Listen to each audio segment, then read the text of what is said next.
नमस्कार, मैं राजकमल।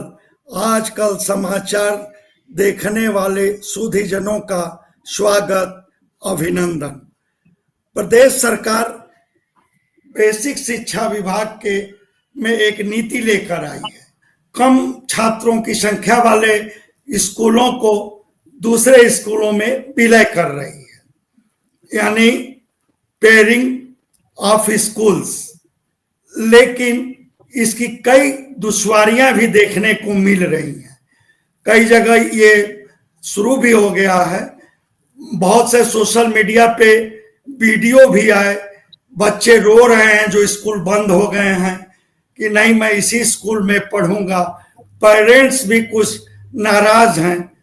तो और जबकि सरकार का दूसरा तर्क है, सरकार का पक्ष ये है कि नहीं, ये शिक्षा में सुधार, गुणवत्ता और संसाधनों का पर्याप्त समुचित उपयोग। हम इस मुद्दे पर हमसे जुड़े हैं प्रदेशी प्राथमिकी शिक्षक संघ के वरिष्ठ जिला उपाध्यक्ष आनंद प्रकाश यादव जी और प्रदेश विशिष्ट बीटीसी शिक्षक वेलफेयर एसोसिएशन के प्रदेश संयुक्त मंत्री डॉक्टर दुर्गेश प्रताप सिंह जी। तो मैं शुरू करूंगा आनंद जी से। आनंद जी, इस मसले पर क्या कहना चाहेंगे आप? सरकार के इस नीति को आप किस नजरिए से देख रहे हैं? सरकार की ये नीति शिक्षक के संबंध में ठीक नहीं है। शिक्षा विभाग के इसमें ये ठीक नहीं है कि आरटीई के तहत हर बच्चे का यह अधिकार है कि वह शिक्षा ग्रहण करे, और जो ग्रामीण क्षेत्रों में विद्यालय हैं वो 1 किलोमीटर के अंतर्गत ही विद्यालय बने हैं। अगर उन विद्यालयों को दूसरे विद्यालयों में मर्ज किया जा रहा है तो विद्यालयों की दूरी जो है बढ़ जा रही है, 1.5-2 किलोमीटर हो जा रही है, 3 किलोमीटर हो जा रही है। तो इस संबंध में हम लोग का यही कहना है कि सरकार विद्यालयों को मर्जर न करे। विद्यालयों को मर्जर करने से 5,000 लगभग पूरे प्रदेश में 5,000 विद्यालय जो है बंद हो जा रहे हैं। तो 5,000 विद्यालय बंद हो जा रहे हैं तो अध्यापकों की संख्या भी उतना जो है कम हो जा रही है, वो दूसरे जगह एडजस्ट हो रहे हैं। और जो बच्चों का राइट है कि 1 किलोमीटर के अंतर्गत ही वह शिक्षा ग्रहण करे, तो वह उससे वंचित हो जा रहे हैं। ग्रामीण क्षेत्रों में विद्यालयों की स्थिति ये है कि वहां का अभिभावक उतना जो है चैतन्य नहीं है, वो अपने बच्चे को 1.5 से 2 किलोमीटर की दूरी पर नहीं ले जा सकता। तो इसलिए हम लोग यही चाहते हैं कि नहीं, ये विद्यालय मर्ज न हो, बल्कि उन विद्यालयों को जिनको बंद किया जा रहा है उसमें पर्याप्त शिक्षक दिए जाएं। और जो ये दुश्वारियां हैं कि उन विद्यालयों के अगल बगल जो है प्राइवेट विद्यालय जिनकी मान्यता भी नहीं है वो भी विद्यालय चल रहे हैं, तो प्राइवेट विद्यालयों को जिनकी मानते नहीं है उनको समाप्त करके और इसमें जो है संख्या बढ़ाई जाए। सरकार जो है यदि चाहे और शिक्षक भी चाहेंगे तो संख्या बढ़ जाएगी और विद्यालय अच्छे से चलने लगेंगे। लेकिन हर गाँव में जो है प्राइवेट विद्यालयों को जो मान्यता दे दी जा रही है, यह शिक्षक हित में नहीं है, न तो शिक्षा विभाग के हित में है, न तो जनमानस के हित में। खैर, ये विषय तो दूसरा है। दुर्गेश जी, आप आनंद जी की बातों पर क्या कहेंगे? सहमत हैं? जी भैया, धन्यवाद, सादर प्रणाम आपको। भैया जी, ये मर्जर की जो बात अभी आनंद भैया ने कही, निश्चित रूप से मर्जर से प्रभावित तो हमारे अध्यापक हो रहे हैं, बच्चे भी प्रभावित हो रहे हैं और बच्चे के गार्जियन भी प्रभावित हो रहे हैं। ये सरकार की जो मर्जर और युग्मन, जिसको युग्मन एक पेयरिंग शब्द दिया है उन लोगों ने, उस पेयरिंग से भैया जहां तक मेरा जानकारी है कि आधिकारिक आंकड़ों में राज्य पूरे उत्तर प्रदेश में लगभग 1,40,000 मतलब 1,40 लाख सरकारी प्राथमिक उच्च प्राथमिक विद्यालय हैं, जिसमें से 29,000 विद्यालय ऐसे हैं जहां पर संख्या 50 या 50 के आसपास है। 29,000 विद्यालय, और उन 29,000 विद्यालयों में लगभग 89,000 अध्यापक कार्यरत हैं। मैं पूरे प्रदेश का डाटा भैया आपके सामने रखना चाहूंगा। तो मतलब 89,000 ऐसे अध्यापक हैं जो कि उन 29,000 विद्यालयों में कार्यरत हैं जहां संख्या 50 अथवा 50 से कम है। इन्होंने प्रथम पायलट प्रोजेक्ट के तौर पर कुछ जनपदों में इन्होंने जो युग्मन किया है उसमें लगभग 5000 विद्यालय युग्मित कर चुके हैं। युग्मित भैया दो चीजें हैं, जैसे एक जो है, जैसे युग्मन का तरीका कुछ दृष्टिकोण में कुछ विद्यालयों में तो अध्यापकों के लिए लाभप्रद है, लेकिन कुछ जगहों पर वो लाभप्रद नहीं कर सकता है। जैसे उदाहरण के लिए मैं कहना चाहूंगा, जैसे किसी विद्यालय पर अगर 8 की संख्या है, 10 की संख्या है और वहां पे अगर 3 टीचर है या 4 टीचर हैं, और कोई बगल का विद्यालय है जहां पर कि 20 की छात्र संख्या है, 25 की छात्र संख्या और वहां पे 2 टीचर है, तो निश्चित रूप से अगर वो 20 और 8 वाले को हम मिला दें आपस में, अगर उनकी दूरी कम हो, एक ही मजरे में स्थित हो, ग्राम पंचायत भी एक हो, तब ऐसी परिस्थितियों में अगर उन विद्यालयों को हम आपस में सम्मिलित कर दें, युग्मित कर दें, पेयरिंग कर दें, मर्जर कर दें, उसको जो नाम सरकार देना चाहे दे दे, ऐसी परिस्थितियों में वो हमारे लिए लाभप्रद हो सकता है, हमारे लिए मतलब शिक्षकों के लिए, लेकिन बच्चों के लिए भी लाभप्रद हो सकता है। बच्चों के लाभप्रद इस दृष्टिकोण में होगा, कहीं पे अगर 20 बच्चे हैं और वहां पर एक ही टीचर है, और कहीं पे अगर 30 बच्चे हैं या 40 बच्चे हैं और वहां 4 टीचर है, तो निश्चित रूप से 10 बच्चों वालों में समस्या हो रही है। तो ऐसे विशेष परिस्थितियों में, जहां पर ऐसी विशेष परिस्थितियां हो, जैसे भैया जब मैं कहना चाहूंगा, जैसे किसी विद्यालय में अगर 20 बच्चे हैं तो निश्चित रूप से कक्षा 1 में 2 बच्चे, कक्षा 2 में 7 बच्चे, कक्षा 3 में 4 बच्चे, तो भाई अगर कक्षा 2, 3, 4 में अगर 2-2, 4-4 बच्चे हैं और वहां पर मान लीजिए 4 टीचर हैं, तो टीचर 2 बच्चों को कैसे पढ़ा पाएगा? मतलब पढ़ाएगा उनको, लेकिन और कहीं पे 10-20 बच्चे हैं और वहां सिंगल टीचर है, तो वो 20 बच्चों की पढ़ाई प्रभावित हो रही है, और कहीं पे 4 है वहां पे 1 टीचर है। तो अगर ऐसे परिस्थितियों के विद्यालयों को चिन्हित करके मर्जर करें, तो हम मर्जर के खिलाफ नहीं है, लेकिन मर्जर ऐसी परिस्थितियों में होना चाहिए जहां पर वाकई में उद्देश्य आपका छात्र हित हो। अगर छात्र हित को लेकर के आप मर्जर कर रहे हैं, अध्यापकों की संख्या को देखते हुए मर्जर कर रहे हैं, तब तो उसे उचित कहा जा सकता है। लेकिन केवल मर्जर के नाम पर कि 50 छात्र संख्या है, भले उसकी दूरी 2 किलोमीटर हो, 1.5 किलोमीटर हो, उसकी जीपी ग्राम पंचायत भी बदल जा रही हो, लेकिन आपको करने के नाम पर शासन का आदेश है, अधिकारियों को करना है तो कर दिया जाए, तो कहीं से भी वो प्रासंगिक और उचित भैया नहीं कहा जा सकता है। ये चीज कहीं से भी उचित नहीं हो पाई। आनंद जी का कहना है कि वो आरटीई का भी उल्लंघन है। नहीं भैया, बिल्कुल आरटी का उल्लंघन, आरटी ये कहता है, आरटी जो एक्ट है वो ये कहता है 2009 वाला, कि हर 1 किलोमीटर में बच्चों को पढ़ने के लिए प्राथमिक विद्यालय उपलब्ध होने चाहिए। लेकिन आरटी में ये बातें नहीं कही गई कि परिषदीय विद्यालय ही उपलब्ध होना चाहिए।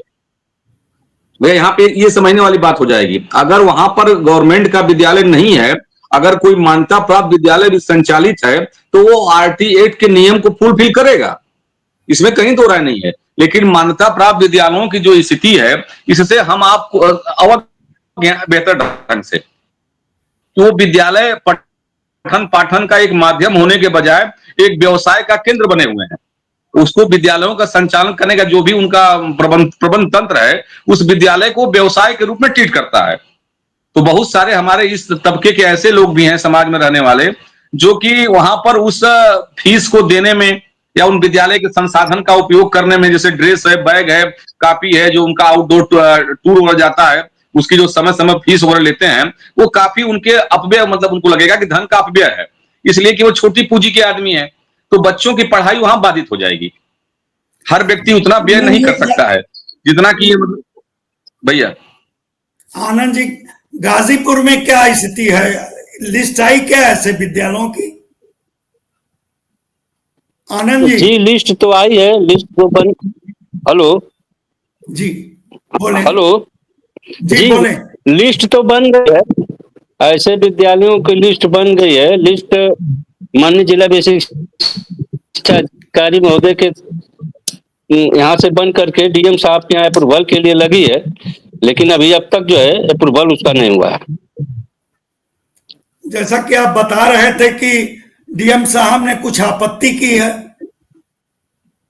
1 किलोमीटर। हाँ वही जो, हाँ जी उस पर कुछ डीएम साहब ने पूछा है, और पूछ करके जो उनके हिसाब से वो सेट नहीं बैठ रहा था, तो इसलिए अभी उसको रोके हुए हैं, नहीं कर रहे हैं। तो माना जाए कि डीएम साहब का व्यवहारिक पक्ष है इसमें। हाँ जी, डीएम साहब का व्यवहारिक पक्ष है इसमें।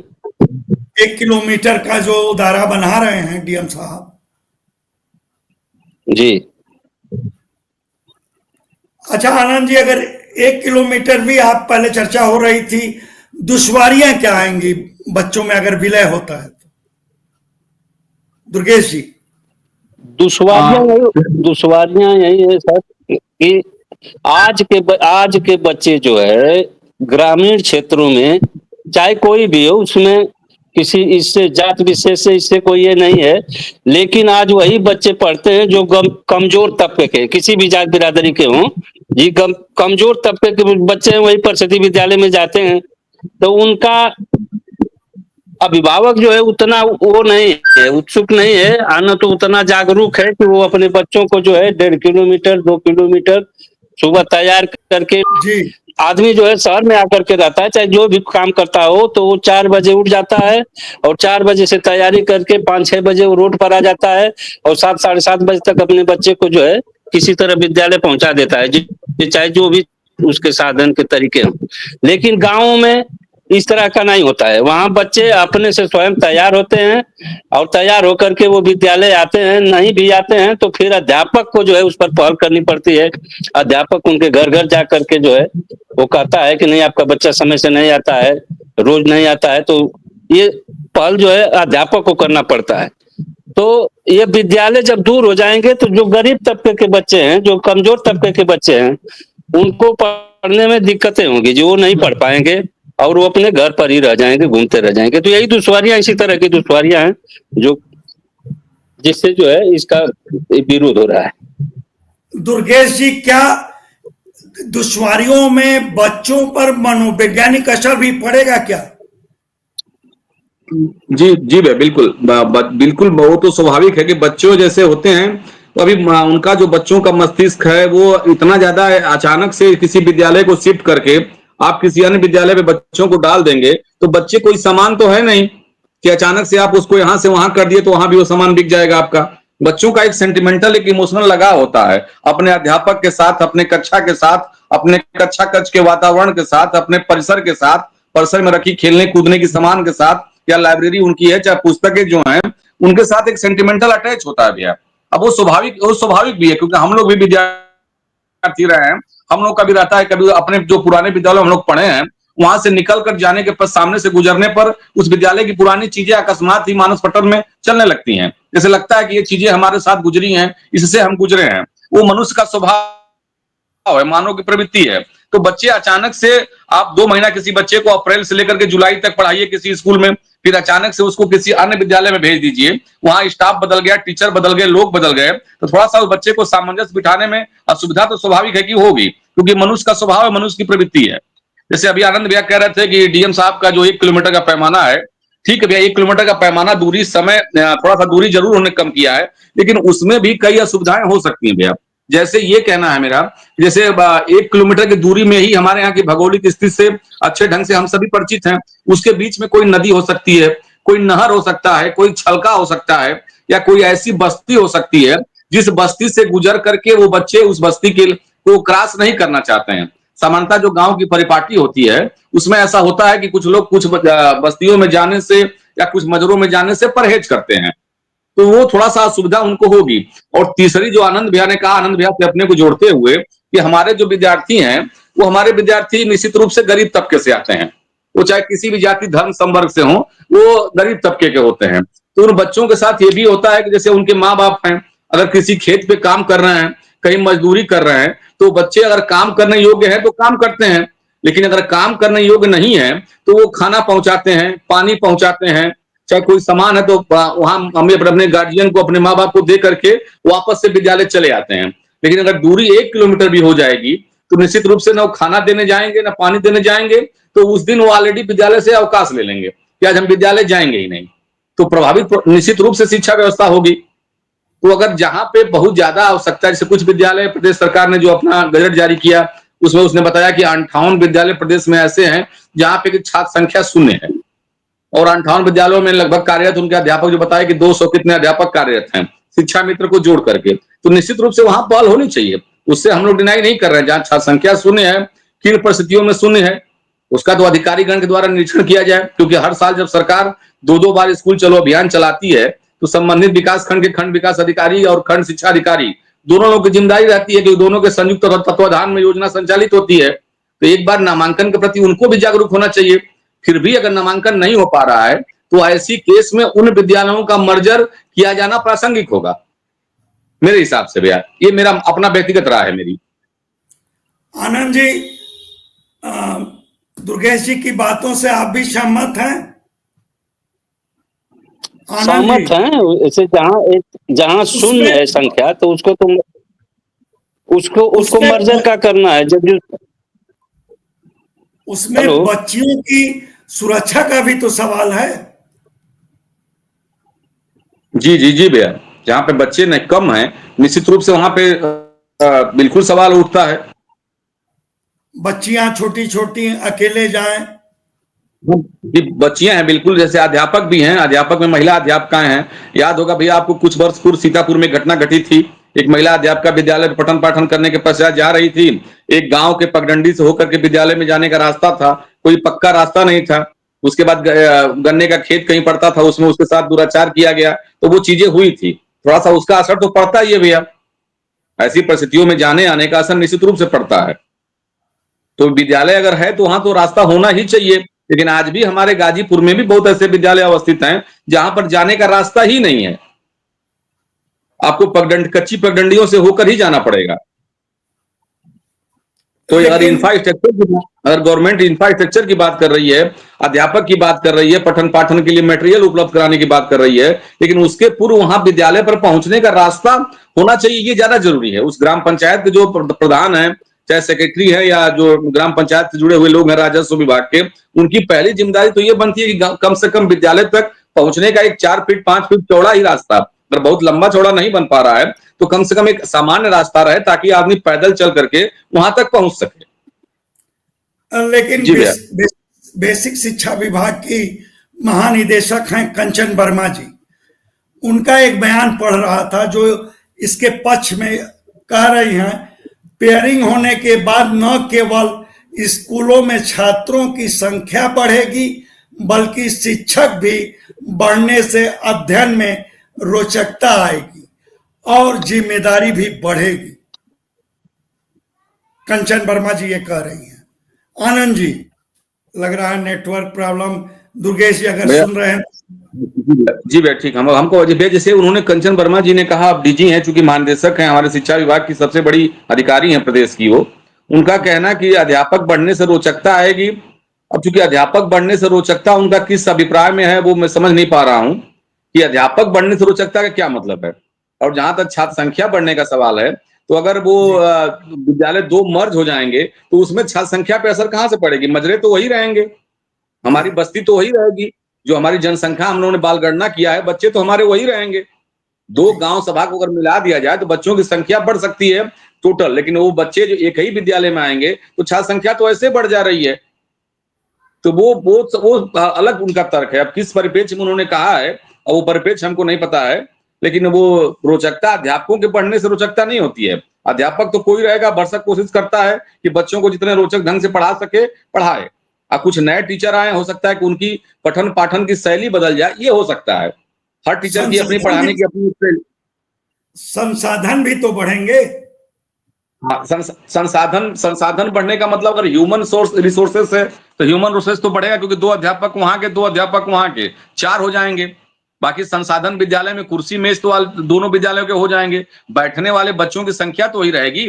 जैसे हमारे यहाँ 10 बच्चे हैं तो 10 टेबल है, उनके यहाँ 20 बच्चे हैं तो 20 टेबल है। तो हमारे 10 टेबल अगर वहां जा रहे हैं तो बच्चे भी तो हमारे 10 वहां जा रहे हैं। अगर सिर्फ इंफ्रास्ट्रक्चर बढ़ाना ही उद्देश्य है, तब तो ऐसे सारे न्याय पंचायत स्तरीय विद्यालयों को आप एक ही जगह एकत्रित कर दीजिए, कहिए कि हम सारा संसाधन एक ही जगह इकट्ठा कर दे रहे हैं, सारे बच्चे यहाँ चले आए। तो ये चीजें तब हो सकती हैं जब गार्जियन जो उनके जागरूक हों। हमारे कष्ट ये है कि बेसिक शिक्षा परिषद के जो विद्यार्थी हैं उनके अभिभावक उतने जागरूक नहीं है, अध्यापन कार्य को लेकर के, चाहे उनके बच्चों के पठन पाठन को लेकर के उतने जागरूक नहीं है। जैसा कि परिषदीय विद्यालयों के इतर जो अन्य प्राइवेट विद्यालयों में या वित्तविहीन विद्यालयों में पढ़ने वाले अभिभावकों के गार्जियन अभिभावक जागरूक होते हैं, वो जागरूकता का अभाव है। क्योंकि हमारे विद्यार्थी का कभी गार्जियन उसका घर जाकर के होमवर्क चेक नहीं करता है, ना ही उसका झोला में पूछता है कि आपको आज पढ़ाई क्या दी गई।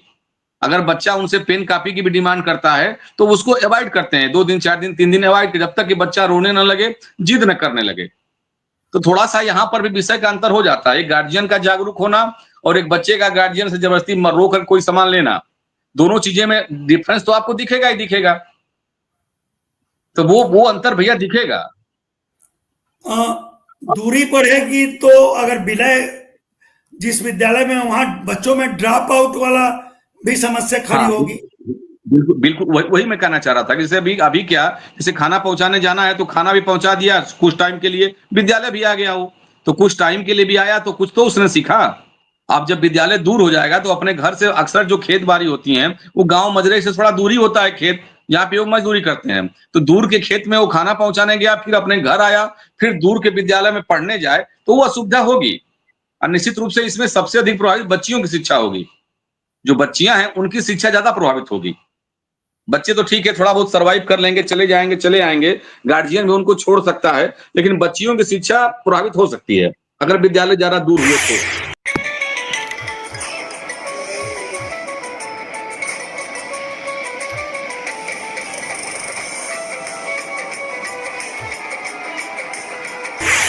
ये असुविधा हो सकती है। आनंद जी आ गए फिर से, जी। नेटवर्क प्रॉब्लम चल रहा है। तो आनंद जी, दुर्गेश जी से बात हो रही थी, ये हुआ कि ड्रॉप आउट भी बढ़ेगा। हाँ, उपस्थिति तो कम होबे करेगी जी, बच्चे उतने दूर नहीं जा पाएंगे, जो बच्चे सक्षम नहीं है वो नहीं जा पाएंगे तो घर पर रह जाएंगे, जा नहीं पाएंगे विद्यालय।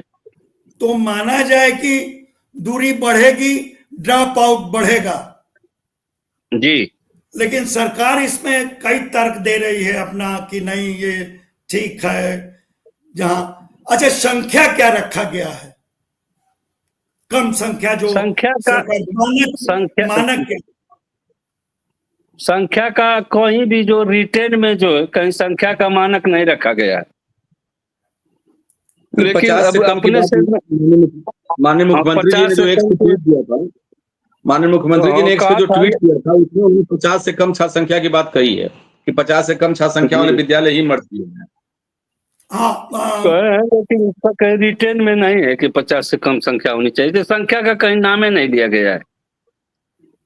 कम संख्या वाले ऐसे गोल मटोल लोकसभा में भी एक बयान आया है सरकार का, 50 जी रखा गया है, तो मतलब ये अव्यवहारिक है। कुछ परिस्थितियों में निश्चित रूप से अव्यवहारिक है, लेकिन कुछ सिचुएशन जैसी है जहां पे की आवश्यकता है, जो मैंने उदाहरण दिया आपको, 10 पे अगर 4 टीचर हैं, 20 पे 2 टीचर हैं, तो ऐसी परिस्थितियों में प्रासंगिक भी हो सकता है। लेकिन उनका जहां विलय होगा वहां भी शिक्षक सरप्लस होंगे, यह समस्या भी तो आएगी। हाँ, ये दिक्कत आएगी। अब ये दिक्कत ये आएगी, जैसे आप मान लिया आपने 10 हमको विलय किया 2 और हमारे 30 पे 4 थे, तो 4 2 6 हो गए, तो आप टोटल स्ट्रेंथ को आप जोड़ेंगे तो वहां पर 0 से लेकर के 60 तक की हमारी आरटी कहती है कि 2 टीचर रहेंगे। जहां 0 से लेकर के 60 तक अगर प्राथमिक विद्यालय है तो 2 टीचर रहेंगे, और जूनियर हाई स्कूल है तो 1 से लेकर के 100 तक 1 से लेकर 100 तक 3 टीचर रहेंगे। तो आप 0 से 60 के अगर अधीन आते हैं तो वहां पे 4 टीचर हमारे सरप्लस हो जाएंगे, 4 टीचर सरप्लस हो जाएंगे। फिर वो अगली साल उनको, चाहे इसी साल उनको अगर समायोजित कर रहे हैं आप, फिर उनको नया विद्यालय ढूंढना पड़ेगा। और सत्र आपका जुलाई चल रहा है, सितंबर से हमारी अर्धवार्षिक परीक्षाएं चालू हो जाएंगी, तो फिर अब अर्धवार्षिक परीक्षा तक आप टीचर ही बदलते रहेंगे तो फिर वो टीचर कोर्स कब पूरा करेगा? हमारा कोर्स भी तो पूरा होना चाहिए। बच्चे अर्धवार्षिक परीक्षा कैसे देंगे भाई? हाफ ईयरली एग्जाम देना पड़ेगा उनको ना, या तो फिर वो निपुण असिस्टमेंट टेस्ट कराते हैं नेट, आप नेट कराइए फिर। तो ये व्यवहारिक दिक्कतें हैं, व्यवहारिक दिक्कतों से इनकार नहीं किया जा सकता है। अब सरकार का ये प्रयोग है, अब धरातल पे कितना सफल हो पाता है तो अगले सत्र से ही कहा जा सकता है, लेकिन अभी तक ये व्यवहारिक सरकार इसको पायलट प्रोजेक्ट के रूप में ही कह रही है कि समीक्षा के बाद हम फिर देखेंगे कि इसको जारी रखें या नहीं जारी रखें। लेकिन जिस तरह से सोशल मीडिया पे वीडियोस वगैरह आए हैं, इधर सुना हो कि टीचरों पर ही कार्रवाई हो गई कोई? जी भैया बिल्कुल हुई है। अच्छा, बस्ती में हुई है, बस्ती के बीएसए ने एक महिला अध्यापिका थी, उनका वीडियो जो वायरल हुआ था, बच्चे रो रहे थे, उस पे उन लोगों ने ये आरोप लगाया कि अध्यापिका ने ही वो वीडियो बना करके वायरल कराया है और विभाग की छवि धूमिल किया है उसने। अब सच्चाई जो हो ये तो बस्ती के टीचर बेहतर बता पाएंगे, वाकई में उन्होंने ऐसा किया था या उनको सिर्फ बलि का बकरा बना दिया गया है। उनके ऊपर कार्रवाई की गई है, नोटिस उनको जारी की गई है कि क्यों ना आपको निलंबित कर दिया जाए। तो कुल मिलाकर लगता है, ठीक है पायलट प्रोजेक्ट है ये, कुल मिलाकर लगता है कि ब्याज के चक्कर में मूलधन भी न गंवाना पड़े। जी भैया, निश्चित रूप से अगर इसका परिणाम सकारात्मक नहीं रहा तो इसका बहुत ज्यादा विरोध झेलना पड़ेगा गवर्नमेंट को, क्योंकि मैं बार बार कह रहा हूं, कहीं कहीं तो मान लीजिए परिस्थितियां ऐसी हैं कि वहां पे स्वाभाविक है, कहीं पे परिस्थितियां स्वाभाविक हैं, लेकिन अन्य कई जगहों पे जो जहां पे कि उचित नहीं है वहां भी एक कार्य किया जा रहा है, तो उसका अंतर्विरोध ग्राम स्तर पर भी, क्योंकि भैया विद्यालय का किसी गांव में होना निश्चित रूप से एक विद्यालय उस गांव का एक सम्मान से भी जुड़ता रहा है। ये होता था ना कि फला गांव में विद्यालय है, फला गांव में प्राइमरी है, फला गांव में जूनियर है, भाई आप लोगों ने पहले से देखा हुआ है। अब अचानक से उस गांव का विद्यालय बंद हो जाना, उस गांव का जूनियर हाई स्कूल बंद हो जाना, अगले साल हमारे त्रिस्तरीय पंचायत चुनाव भी होने हैं, तो उसमें निश्चित रूप से एक मुद्दा बनेगा विपक्षी प्रधान के लिए और बाकी गांव वालों के लिए कि फला प्रधान थे, उन्होंने विद्यालय ही बंद करा दिया। तो एक ये राजनीतिक विरोध का भी रंग लेगा, जैसा कि अन्य दल कर रहे हैं। निश्चित रूप से राजनीतिक विरोध का एक रूपरेखा तैयार हो रही है। अब उसका कितना प्रभाव होगा, उसका परिणाम क्या होगा, ये तो आने वाले भविष्य के गर्भ में है भैया। तो विपक्ष को राजनीतिक मुद्दा मिलेगा ये? बिल्कुल, वो हो भी रहा है, जैसे अक्सर ट्वीट वगैरह, विरोध प्रदर्शन वगैरह, सोशल मीडिया पे प्रचार प्रसार, वो चीजें हो रही हैं। अब उसका कितना परिणाम होगा, उसका असर क्या होगा, धरातल पर क्या असर होगा, ये तो आने वाले भविष्य में देखा जा सकता है। आनंद जी नेटवर्क बार बार डिस्टर्ब कर रहा है। खैर, दुर्गेश जी का कहना है कि ये राजनीतिक मुद्दा भी बन सकता है। ये राजनीतिक मुद्दा इसमें क्या है सर, मान ये तो बच्चों की बात है, सर्व समाज की बात है। जो वास्तव में परेशानियां हैं, इससे परेशानियां हैं, और जो धरातल पर है वहां पर बहुत दिक्कतें हैं। ऐसे सरकार के मंशा में जो कुछ भी हो, लेकिन धरातल पर बहुत ही दुश्वारियां हैं इस संबंध। तो कुल मिलाकर एक हिंदी में कहावत है, आधी छोड़ पूरी को धावे, आधी रहे ना पूरी पावे। तो कहीं ऐसा तो नहीं है? लग तो वैसा ही रहा है जी। आपको भी बहुत बहुत धन्यवाद। दुर्गेश जी, मैं हिंदी का मुहावरा याद आया, आधी छोड़ पूरी को धावे, आधी रहे न पूरी पावे। तो कहीं ऐसा तो नहीं कि इस नीति का यही नतीजा रहेगा? भैया फिलहाल अभी जो जी भैया, अभी जो परिस्थितियां सामने आ रही हैं, अभी जो स्थिति दिख रही है, उसके अनुसार तो निश्चित रूप से इस मुद्दे को लेकर के शिक्षक संगठनों में भी बहुत सारा आक्रोश है। विपक्षी राजनीतिक दलों ने भी इसको मुद्दा बनाया हुआ है, और ग्राम स्तर पर, जैसा कि मैंने पूर्व में भी कहा आपसे, चुनाव है, चुनाव के जो प्रत्याशी हैं,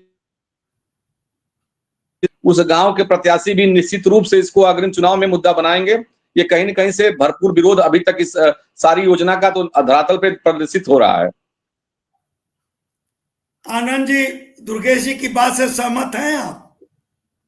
जी सहमत हैं, ये तो भाई है जी, इतना ये सब आएंगे, दिक्कतें आगे आएंगी, राजनीतिक मुद्दा बन सकता है। ये राजनीतिक मुद्दा बन सकता है जी। खैर, हम क्या होगा आगे देखा जाए। तो आप लोगों ने इस अहम मुद्दे पर अपना कीमती वक्त मेरे लिए निकाला, इसके लिए आप सबको बहुत बहुत धन्यवाद। आपसे आग्रह है कि हमारे चैनल को लाइक करें, शेयर करें, सब्सक्राइब करें, और फेसबुक यूजर हैं तो हमारे पेज को फॉलो करना ना भूलें।